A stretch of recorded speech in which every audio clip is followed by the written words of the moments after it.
দিদি প্রথমে তো জিজ্ঞাসা করবো যে যখন আপনি একদম শুরু করেছিলাম ইন্টারভিউটা বলেছিলেন যে ভানু পেল লটারি দিয়ে আপনার শুরু, তো ভানু বন্দ্যোপাধ্যায়ের সঙ্গে কাজের অভিজ্ঞতা কেমন ছিল? ভানুদার সাথে, ভানুদা তো মানে সকলের সঙ্গেই মজা করতেন, আমার সঙ্গেও করতেন।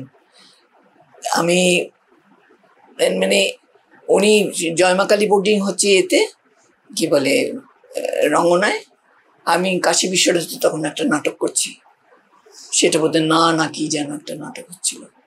উনি যাবার পথে ওই সেম প্রডিউসার, ওখানেও যে প্রডিউসার আমাদের সেম প্রডিউসার, যাওয়ার পথে এখানে নামতেন, নেবে সবার সঙ্গে দেখা টাকা করে আমাকে একটা চাটি মারতেন মাথায়, তারপরে বলতেন দিয়ে আমাকে গালে একটা হামি দিতাম, এরকম মজা করতেন।